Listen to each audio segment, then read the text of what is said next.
नमस्कार साथियों, BPSC Bihar YouTube channel के इस वीडियो में आपका स्वागत है। फ्रेंड्स, इस वीडियो में हम 68th बीपीएससी प्रीलिम्स में मॉडर्न इंडिया और मिडिवल इंडिया के जो क्वेश्चंस पूछे गए थे उनको डिस्कस करेंगे। एंशिएंट इंडिया से रिलेटेड वीडियो हमने पहले ही अपलोड किया हुआ है, तो आप उसको वहाँ से देख सकते हैं। इस वीडियो में हम मिडिवल और मॉडर्न के क्वेश्चन डिस्कस करेंगे। ये पेपर कब हुआ था फ्रेंड्स? तो फरवरी में हुआ था, 2023 फरवरी में। ठीक है, तो आने वाले जो भी एग्जाम्स होंगे बीपीएससी के लिए, उसके लिए ये वीडियो इंपॉर्टेंट रहने वाला है, क्योंकि हम कई बार देखते हैं कि क्वेश्चंस रिपीट होते हैं, है ना। पिछले एग्जाम्स के क्वेश्चंस जो है वो आगे आने वाले एग्जाम्स में कई बार रिपीट हो जाते हैं, तो ध्यान से ये क्वेश्चंस देखिएगा ताकि आगे होने वाले एग्जाम्स जैसे कि 69th प्रीलिम्स या बीपीएससी के टीचर से रिक्रूटमेंट एग्जाम्स, जो भी बीपीएससी एग्ज़ाम कंडक्ट करवाते हैं उसमें ये इंपॉर्टेंट रहने वाला है। ठीक है, और जो भी कोई नया फैक्ट आपको देखने को मिले जो आपके कन्वेंशनल सोर्स में ना हो, आप जो बुक पढ़ते हो उसमें ना दिया हो, तो आप नोट जरूर कर लीजिएगा उन फैक्ट्स को। ठीक है फ्रेंड्स, तो चलिए शुरू करते हैं। पहला क्वेश्चन है, which one of the following was a journal brought out by Abul Kalam Azad. Abul Kalam Azad ने इनमें से कौन सा जर्नल शुरू किया था या कौन सा जर्नल वो पब्लिश करते थे? तो इसका ऑप्शन क्या है? Option A the Comrade, option B Al Hilal, option C Zamindar. तो इसमें आंसर क्या होगा? बी अल हिलाल। ठीक है, अल हिलाल जो है वो अबुल कलाम आज़ाद का जर्नल था। ठीक है, इसके अलावा अगर हम बात करें अबुल कलाम आज़ाद के और बुक्स या जर्नल्स के बारे में, तो इन्होंने इंडिया विंस फ्रीडम लिखा। ठीक है, इंडिया विंस फ्रीडम, एक तो ये लिखा। दूसरा, इन्होंने गुब्बारे खातिर लिखा। ठीक है, गुब्बारे खातिर। अब गुब्बारे खातिर जो फ्रेंड्स इन्होंने लिखा वो इन्होंने जेल में रहकर लिखा। 1942 में हम जानते हैं क्विट इंडिया मूवमेंट शुरू हुआ था, राइट। तो 1942 में जब क्विट इंडिया मूवमेंट शुरू हुआ तो बहुत सारे लीडर्स को जेल में डाल दिया गया था, इंक्लूडिंग महात्मा गांधी। तो अबुल कलाम आज़ाद जी को भी जेल में रखा गया था। कौन से जेल में? अहमदनगर फोर्ट जेल में। तो जब ये अहमदनगर फोर्ट जेल में थे, उसी दौरान जेल में रहने के दौरान ही इन्होंने ये बुक लिखी, गुब्बारे खातिर। ठीक है, तो अब हम कितनी रचनाओं के बारे में जान रहे हैं। एक तो अल हिलाल अबुल कलाम आज़ाद की रचना है, India wins freedom Abul Kalam की रचना है, और साथ साथ गुब्बारे खातिर भी। ठीक है, अबुल कलाम आज़ाद जो कि first education minister of India रहे, उन्होंने ये बुक्स या जर्नल्स लिखे। ठीक, अब फ्रेंड्स हम बाकी जो ऑप्शंस हैं उस पर भी नज़र डालते हैं, क्योंकि हो सकता है उन बुक्स से रिलेटेड क्वेश्चन आगे एग्जाम में बन जाए। क्या है? ए द कॉमरेड और सी जमींदार। बी तो सही आंसर है, अल हिलाल अबुल कलाम आज़ाद की। द कॉमरेड जो दिया हुआ है फ्रेंड्स, ये किनकी रचना है या ये कौन छापते थे? तो ये छापते थे मोहम्मद अली। ठीक है, मोहम्मद अली द कॉमरेड छापते थे। द कॉमरेड एक वीकली था, वीकली यानी सप्ताह में एक बार छपने वाला। इसके बाद जमींदार की बात करें तो जमींदार कौन छापते थे? जमींदार भी एक जर्नल था, एक पत्रिका थी, जिसको किसने शुरू किया था? जफ़र अली खान ने शुरू किया था, जफ़र अली खान। जेड से जमींदार, जेड से जफ़र, ऐसे याद रख सकते हैं इसको। ठीक है फ्रेंड्स, नेक्स्ट क्वेश्चन देखते हैं। अब ये क्वेश्चन देखिए फ्रेंड्स, ये जो क्वेश्चन है ये सीधा सीधा सवाल नहीं है, डायरेक्ट क्वेश्चन नहीं है, स्टेटमेंट बेस्ड क्वेश्चन है ना, फैक्चुअल क्वेश्चन नहीं है। क्या क्वेश्चन है? How did the study of history help in creating a feeling of nationalism in India towards the end of the 19th century. Time क्या बोल रहा है? Towards the end of the 19th century. End of the 19th century मतलब 1890s 1880s, वो समय जबकि कांग्रेस भी बनी थी 1885 में। तो वो जो टाइम है वो 19th सेंचुरी के अंत का टाइम है ना, last phase of 19th century. वहाँ पर स्टडी ऑफ हिस्ट्री ने कैसे हेल्प किया in creating a feeling of nationalism in India. Bharat में राष्ट्रवाद की भावना कैसे डेवलप हुई? किसकी वजह से? हिस्ट्री की पढ़ाई की वजह से। तो इतिहास पढ़ के कैसे नेशनलिज्म की जो भावना है, राष्ट्रवाद की जो भावना है, वो लोगों के भीतर आई।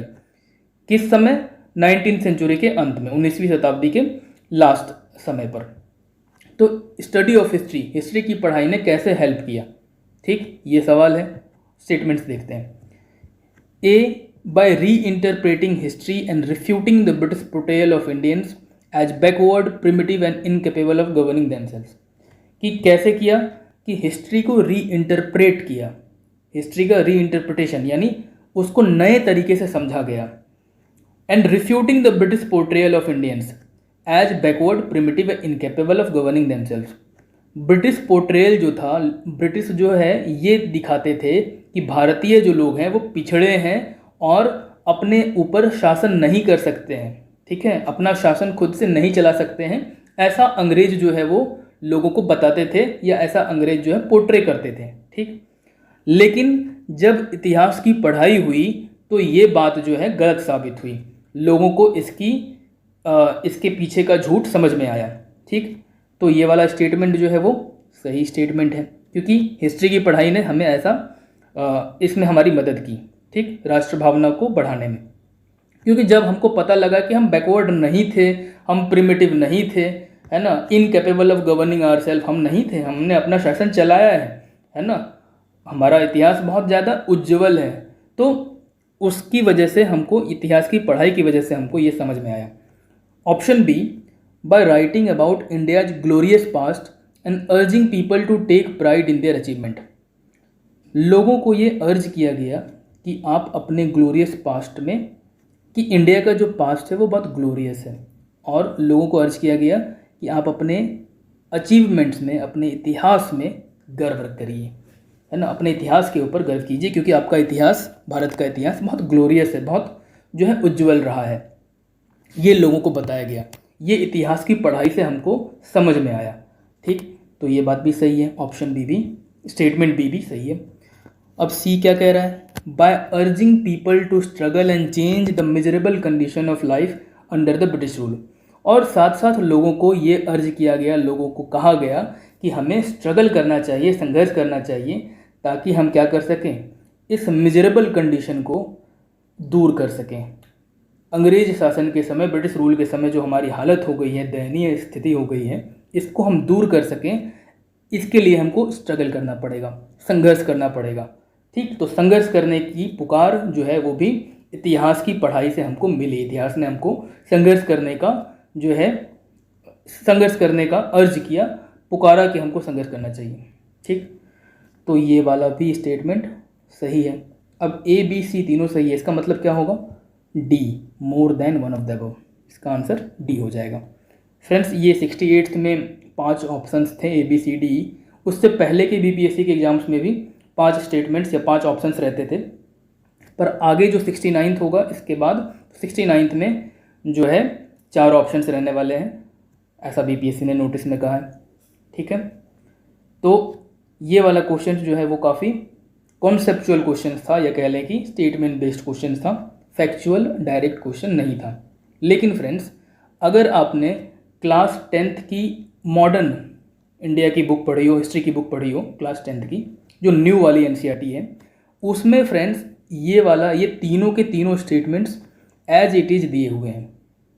ठीक है, तो जिन्होंने वो पढ़ा होगा उन्होंने तो आसानी से ये वाला सवाल सॉल्व किया होगा, अदरवाइज दिक्कत हो सकती है, क्योंकि उस वाले बुक में सीधा ये जो स्टेटमेंट जैसा पढ़ा हुआ, जैसा लिखा हुआ है ना, इसमें ऐसे का ऐसा, सेम टू सेम ऐसा ही क्लास 10th वाली बुक में दिया हुआ है। तो मुझे लगता है वो क्वेश्चन जो है वो वहीं से उठाया गया, वहीं से बना है। तो ये तो इम्पोर्टेंस है एनसीईआरटी की। अगला सवाल देखते हैं, question number 3। Which of the following statements are not correct? एक तो नॉट करेक्ट पूछ रहा है, ये ध्यान में रखना है हमको। जब भी आप क्वेश्चन में देखें नॉट करेक्ट, उसको अंडरलाइन कर लें, ताकि जो स्टेटमेंट्स पढ़ें उस वक्त आपका ध्यान रहे कि हमको गलत वाला स्टेटमेंट्स देखना है। नॉट करेक्ट पूछा है regarding the non cooperation movement. Friends, non cooperation movement ऐसा मूवमेंट है कि ये बहुत इंपॉर्टेंट है, हर बार एक क्वेश्चन तो इससे लगभग रहता ही है। कब हुआ था ये हम जानते हैं, 1920 में हुआ था नन कोऑपरेशन मूवमेंट। ठीक, असहयोग आंदोलन। इन द टाउन्स शहरों में जब नॉन कोऑपरेशन मूवमेंट हुआ तो उसमें कौन सी बात इनमें से सही नहीं है, कौन सी बात इनमें से गलत है? पहला statement, only the upper caste and the rich took part in the movement. Option statement 2, the council elections were बायकॉटेड even by the justice party of Madras. Statement 3, thousands of students left government controlled schools, headmasters and teachers resigned and lawyers gave up their practice। इनमें से कौन सा सही नहीं है? ठीक, तो देखते हैं कि स्टेटमेंट को। जो पहला स्टेटमेंट है ये क्या कह रहा है कि सिर्फ अपर कास्ट और रिच लोगों ने पार्टिसिपेट किया मूवमेंट में। ये बात बिल्कुल गलत है फ्रेंड्स। सिर्फ अपर कास्ट के लोग या सिर्फ अमीर लोग जो हैं वही इस मूवमेंट में पार्टिसिपेट किए हों, ऐसा नहीं है। मिडिल क्लास के लोगों ने भी सपोर्ट किया था। हालांकि मिडिल क्लास के लोगों ने शुरुआत में सपोर्ट किया, बाद में उन्होंने पार्टिसिपेट नहीं किया, पर किसानों का पार्टिसिपेशन था, स्टूडेंट्स का पार्टिसिपेशन था और बिजनेस क्लास का पार्टिसिपेशन था। तो ऐसा नहीं है कि सिर्फ रिच लोग ही सब इसमें पार्टिसिपेट कर रहे थे। इनफैक्ट पेजेंट्स का, किसानों का पार्टिसिपेशन तो बहुत बड़ा था, बहुत मैसिव पार्टिसिपेशन था। ठीक है, तो ये वाला स्टेटमेंट गलत है। इसके बाद स्टेटमेंट 2 है। स्टेटमेंट 2 क्या कह रहा है? The council elections were boycotted even by the justice party of Madras. तो ये वाला स्टेटमेंट जो है वो सही स्टेटमेंट है फ्रेंड्स। सॉरी, ये वाला स्टेटमेंट भी गलत स्टेटमेंट है। Council elections were बायकॉटेड even by the justice party of Madras, तो हाँ, काउंसिल इलेक्शंस को बायकॉट किया था मोस्टली पार्टीज ने, जस्टिस पार्टी ऑफ मद्रास भी इंक्लूडेड है, तो ये सही है। सॉरी, ये गलत है। ठीक है, ये वाला भी गलत है। जस्टिस पार्टी ऑफ मद्रास ने बायकॉट नहीं किया था। ठीक है, council elections were बायकॉटेड even by the justice party of Madras, तो जस्टिस पार्टी ऑफ मद्रास ने इसका बायकॉट नहीं किया था। ऑप्शन स्टेटमेंट 3 क्या है? Thousands of students left government controlled schools, headmasters and teachers resigned and lawyers gave up their practice. ये सही बात है। बहुत सारे जो स्टूडेंट्स हैं उन्होंने सरकारी स्कूल्स छोड़ दिए थे, वहाँ से नाम कटवा लिया था। हेड मास्टर्स और टीचर्स जो थे उन्होंने रिज़ाइन कर दिया था, और उस समय के जो प्रोमिनेंट लॉयर्स थे, जो वकील लोग थे, उन लोगों ने अपनी प्रैक्टिस छोड़ दी थी। फ्रेंड्स, कौन से लॉयर्स लोग जो थे उन्होंने अपनी प्रैक्टिस छोड़ी थी, ये भी इंपॉर्टेंट क्वेश्चन बनता है और प्रीवियस ईयर में पूछे भी गए हैं इससे रिलेटेड सवाल। तो हम एक बार ये नोट कर लें या ध्यान दे दें कि कौन से लॉयर्स थे। तो उसमें आप याद रखिएगा, मोतीलाल नेहरू, जवाहरलाल नेहरू, सीआर दास मतलब चित्तरंजन दास, सी राजगोपालाचारी,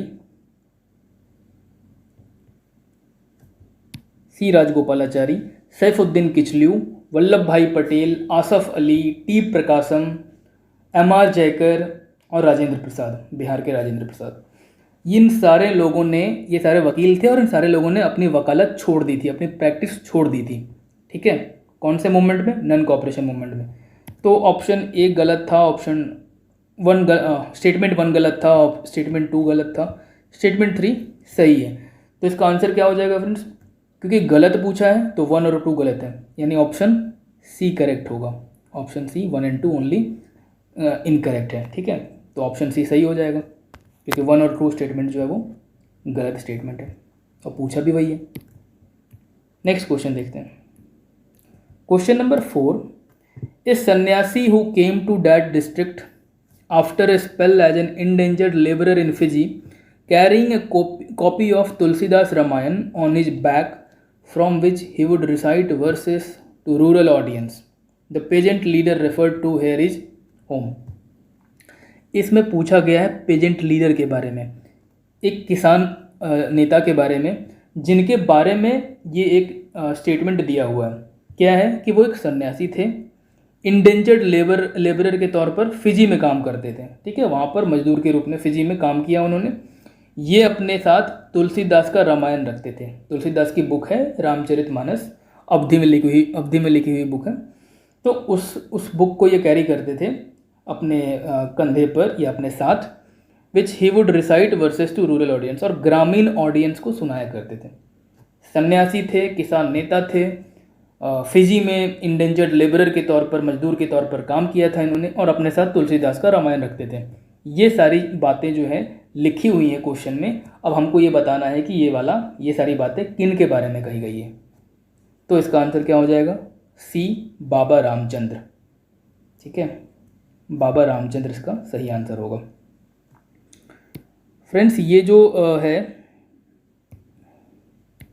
बाबा रामचंद्र जो है वो अवध किसान मूवमेंट या अवध किसान सभा के इस्टेब्लिशमेंट में भी इनका रोल था। अवध किसान सभा कब बनी थी? अवध किसान सभा बनी थी 1920 में, नॉन कॉपरेशन मूवमेंट के दौरान ही। ठीक है, तो अवध किसान सभा जवाहरलाल नेहरू और बाबा रामचंद्र जो है इन लोगों ने शुरू किया था, इन्होंने स्थापना की थी 1920 में। तो बाबा रामचंद्र से रिलेटेड एक और फैक्ट मैंने आपको बता दिया। बाकी अगर दूसरे स्टेटमेंट्स को देखें, ऑप्शन ए क्या है? झिंगुरी सिंह। झिंगुरी सिंह कौन थे फ्रेंड्स? तो झिंगुरी सिंह जो है वो एक लीडर थे यूनाइटेड प्रोविंसेस किसान सभा के। जैसा कि मैंने बताया, बाबा रामचंद्र जो है वो अवध किसान सभा से रिलेटेड थे।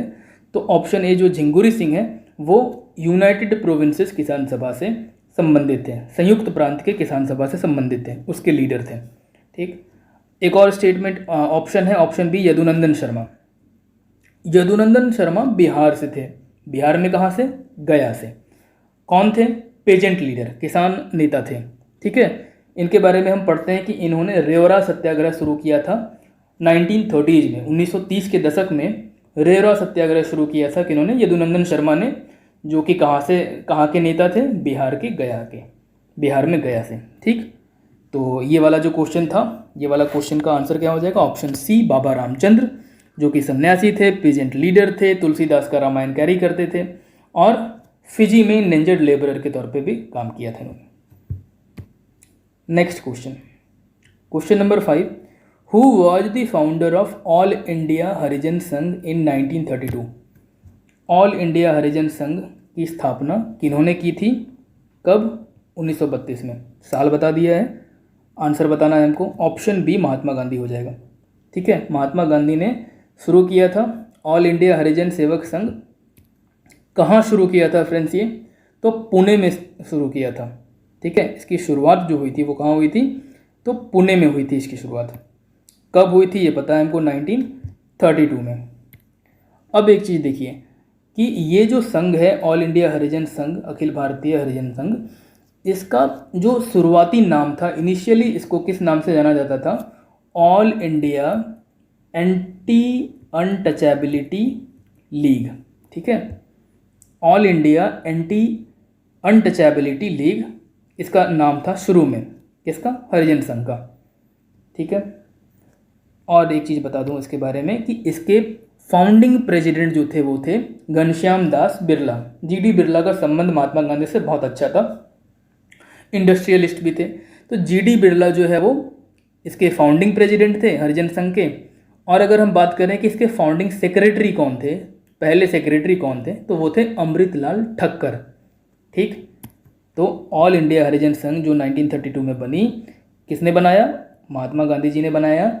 और कहाँ बनाया? पुणे में बनाया। इसका शुरुआती नाम क्या था? All India Anti Untouchability League. इसके फाउंडिंग प्रेसिडेंट कौन थे? जीडी बिरला।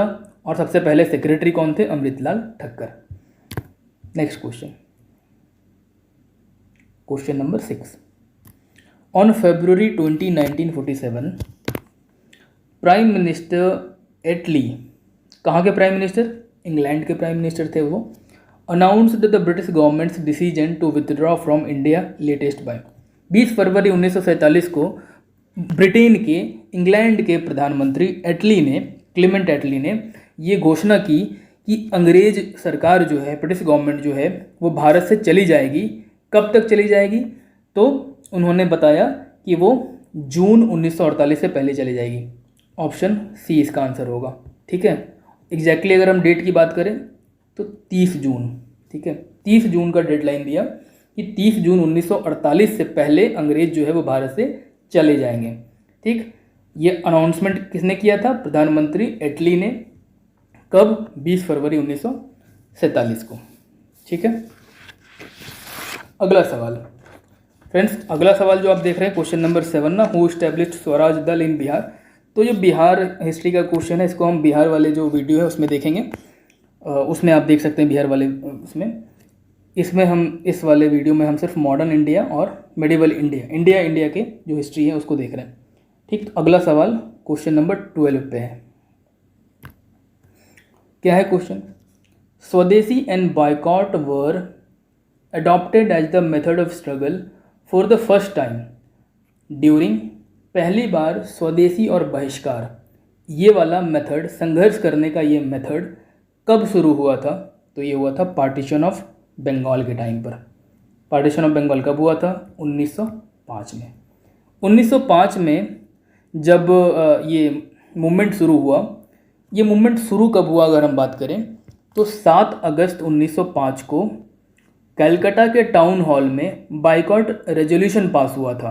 ठीक है, उसी दिन को हम 7 अगस्त को ही जो है क्या मानते हैं? स्वदेशी मूवमेंट की शुरुआत मानते हैं 1905 में। ठीक, क्योंकि इसी दिन क्या हुआ था? बंगाल में कलकत्ता टाउन हॉल में जो है बॉयकॉट रेजोल्यूशन पास हुआ था। तो इस वाले मूवमेंट में हम स्वदेशी और बॉयकॉट को एक मेथड ऑफ स्ट्रगल देखते हैं कि स्वदेशी वस्तुओं का प्रयोग करना है और विदेशी वस्तुओं का बहिष्कार, बाइकॉट करना है। ठीक है, next question, question number 13। At the Calcutta session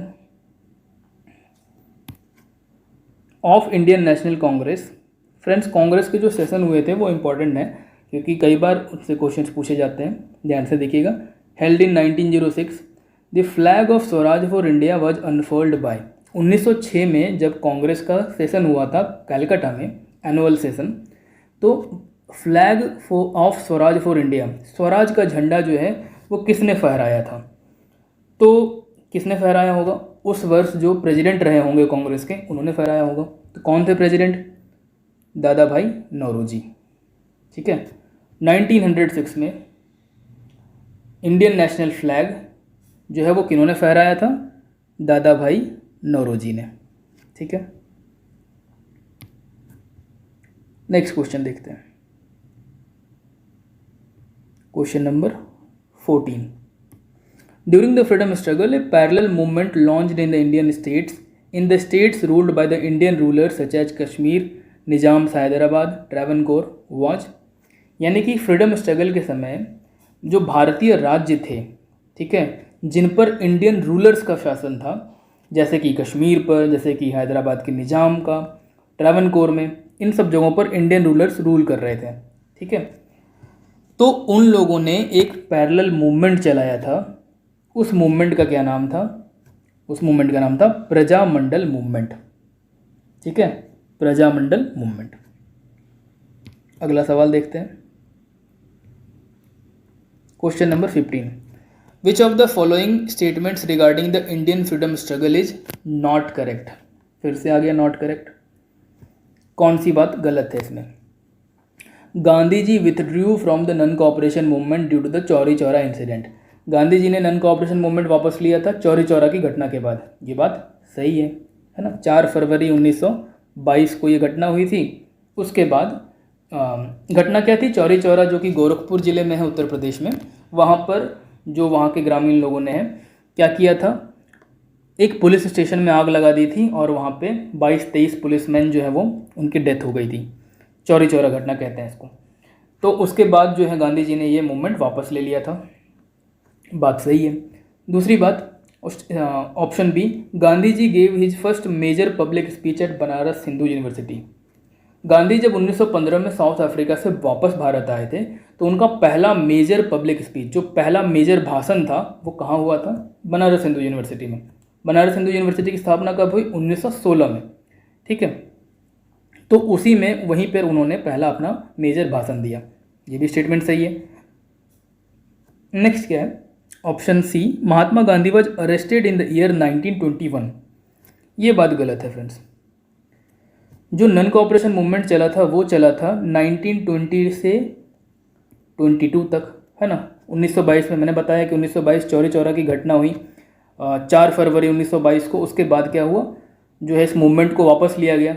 4 फरवरी को चौरी चौरा की घटना हुई और 12 फरवरी को ये मूवमेंट वापस लिया गया, 12 फरवरी 1922।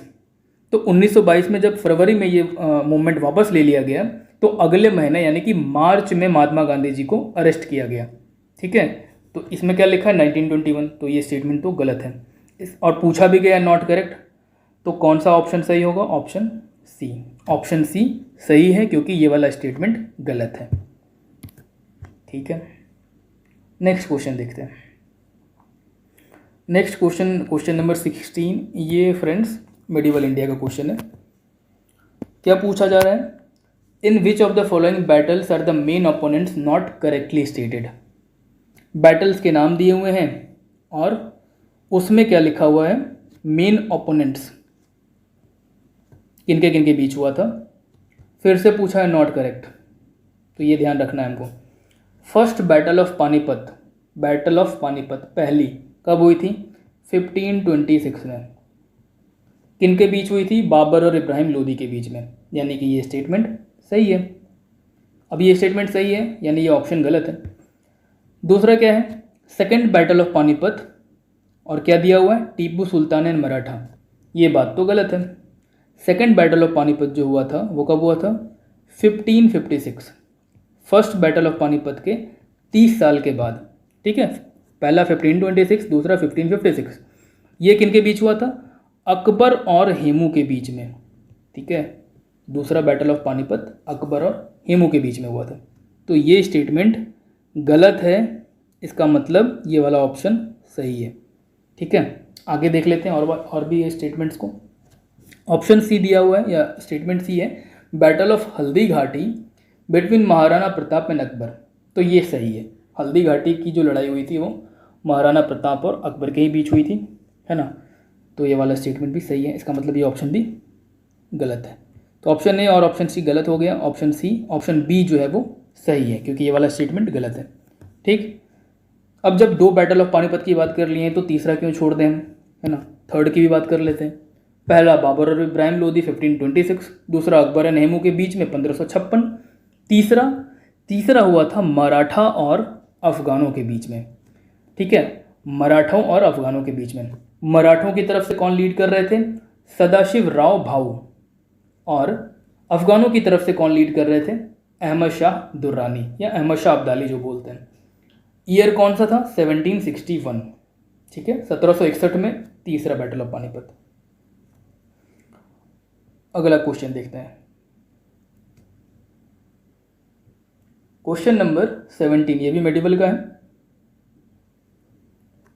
ड्यूरिंग द दिल्ली सल्तनत द डेजिग्नेशन मुकद्दम और chaudhary was used for. Delhi Sultanate के समय मुकद्दम या चौधरी किसके लिए प्रयोग किया जाता था? ये वाला क्वेश्चन भी फ्रेंड्स एनसीईआरटी में दिया हुआ है।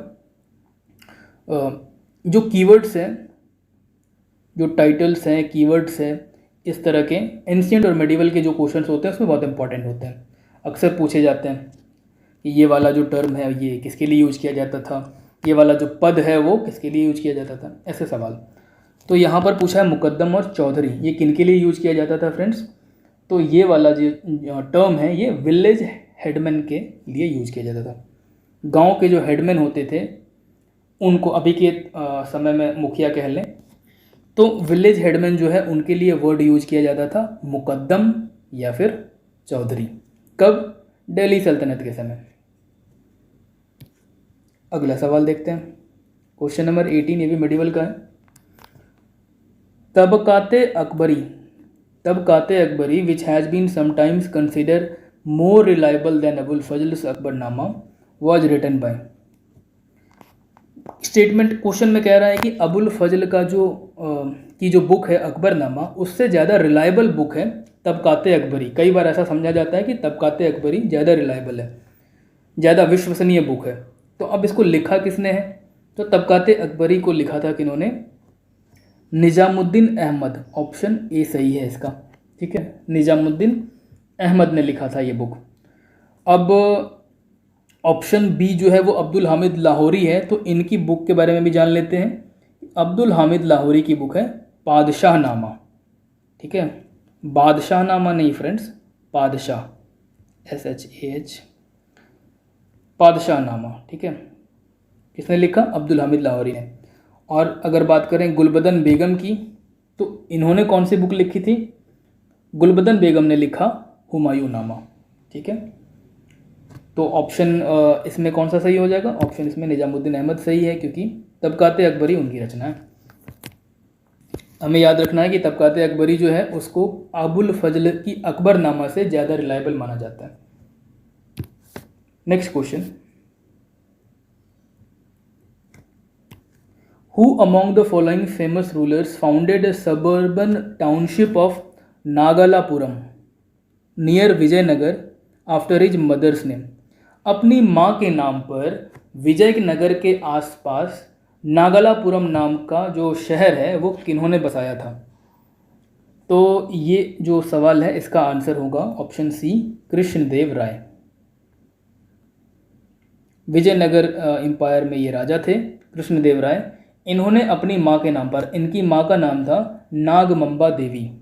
ठीक है, नागमंबा देवी इनकी माँ का नाम था। तो नागमंबा का नाग लेकर के अपनी माँ के नाम पर इन्होंने एक शहर बसाया जो कि विजयनगर के पास था, और उस शहर का नाम क्या रखा? नागलापुरम। ठीक है, कौन से स्टेट में ये? आंध्र प्रदेश में है। नेक्स्ट क्वेश्चन देखते हैं। इसके बाद जो सवाल है वो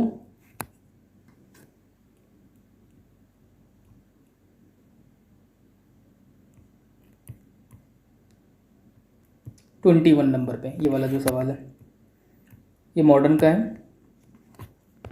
Who among the following headed the two boundary commissions set up to delineate the international frontiers between India and Pakistan in 1947?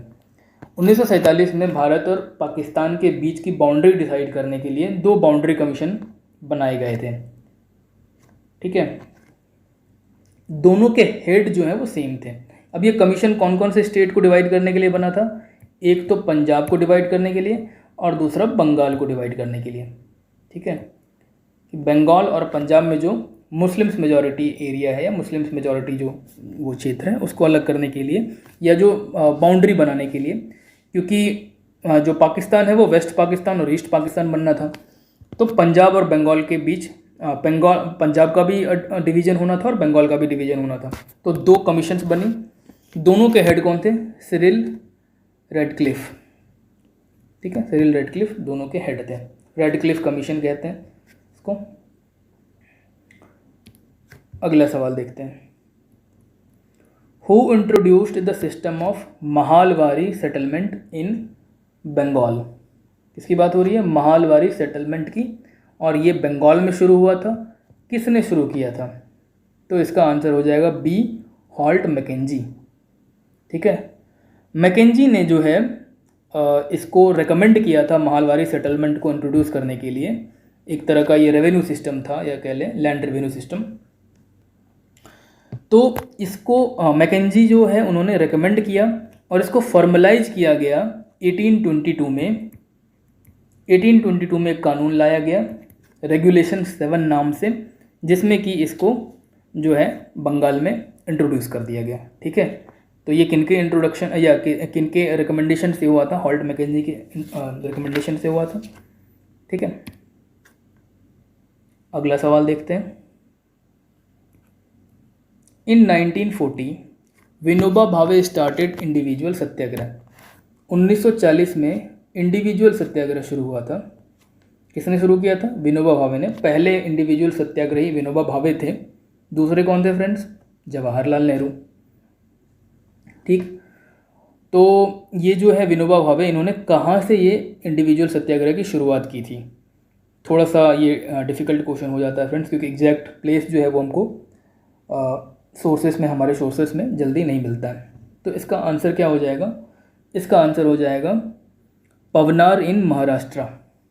Maharashtra में पवनार, ऑप्शन बी जो है इसका सही जवाब है।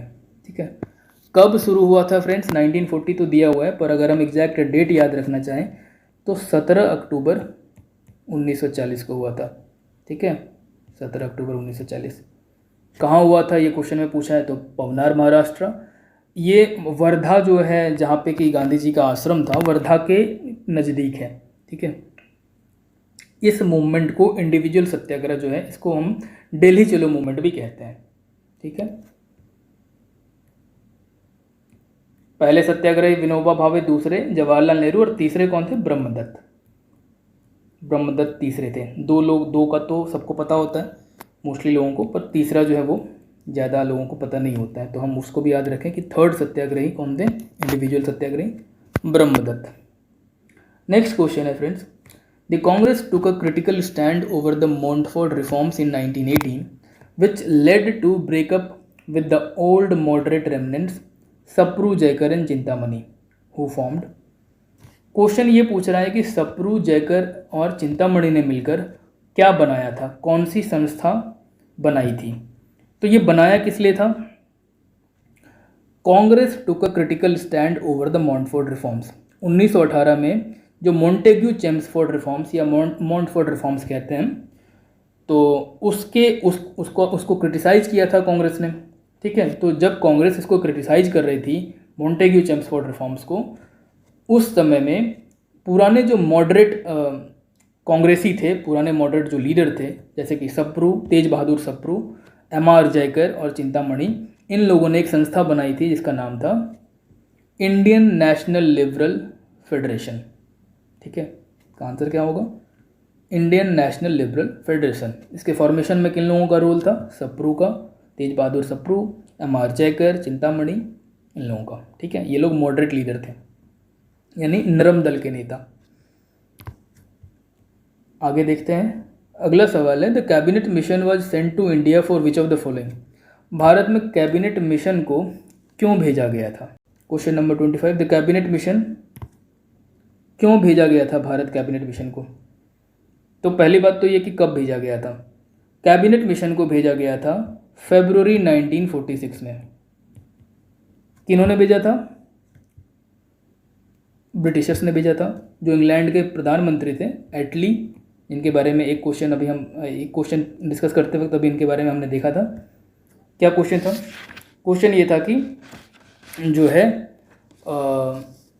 जब इंडिया में ट्रांसफ़र ऑफ पावर हो रहा था, यानी कि अंग्रेज़ भारत से जाने वाले थे, तो डेडलाइन, एक डेट बताया था ब्रिटिश पीएम एटली ने कि 30 जून 1948 से पहले अंग्रेज़ चले जाएंगे। तो एटली ने ही कैबिनेट मिशन भेजा था भारत। क्या पर्पस था इस मिशन का? इसका पर्पस था to work out a constitutional arrangement for the transfer of power. ठीक है, ट्रांसफ़र ऑफ पावर के लिए एक कॉन्स्टिट्यूशनल अरेंजमेंट होना चाहिए, इसके लिए इन्होंने भेजा था कि एक संवैधानिक रूप से एक तरीका, एक अरेंजमेंट किया जाए ताकि जो पावर है वो अंग्रेज़ों के हाथ से इंडियंस के हाथ में दे दिया जाए। तो कौन सा स्टेटमेंट है ये? स्टेटमेंट नंबर 2, यानी कि B2 ओनली। इसका आंसर B2 ओनली होगा। ठीक है, अब एक चीज़ हम यहाँ याद रख लें कि ये जो मिशन था कैबिनेट मिशन, इसके मेंबर्स कौन लोग थे? तो इसके मेंबर्स जो थे, एक तो पैथिक लॉरेंस, दूसरे A.V. अलेक्जेंडर और तीसरे स्टैफोर्ड क्रिप्स। ठीक है, क्रिप्स। पैथिक लॉरेंस जो थे वो इसके अध्यक्ष थे।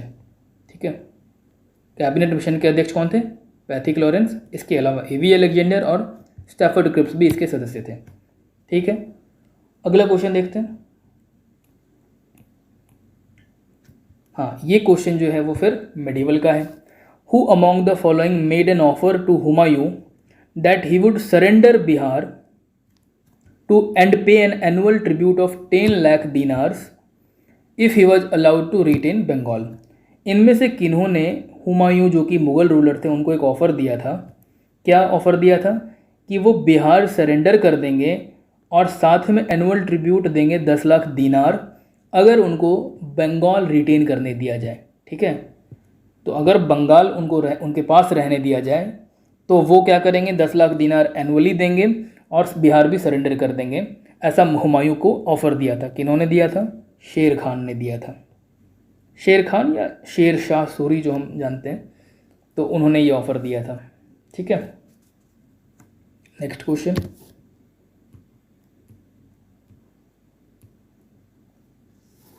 नेक्स्ट क्वेश्चन है, Vikramshila university was established by. Vikramshila university किन्होंने स्थापित किया था? तो इसका क्या आंसर हो जाएगा? Vikramshila university was established by Dharmapal, right. इसका आंसर क्या होगा? धर्मपाल होगा। धर्मपाल ने ये जो है यूनिवर्सिटी, पाल रूलर थे ये धर्मपाल, इन्होंने विक्रमशिला यूनिवर्सिटी इस्टेब्लिश किया था। ठीक है, तो फ्रेंड्स ये जो क्वेश्चन था ये हमारा आखिरी क्वेश्चन था। हमने लगभग 15 क्वेश्चन मॉडर्न इंडिया के और 5 क्वेश्चन मेडिवल इंडिया के डिस्कस कर लिए इस वीडियो में। एंशिएंट का पहले से ही अपलोडेड है, तो आप एंशिएंट का वहाँ से देख लें। ठीक है, तो इस वीडियो में फ़िलहाल इतना ही। धन्यवाद।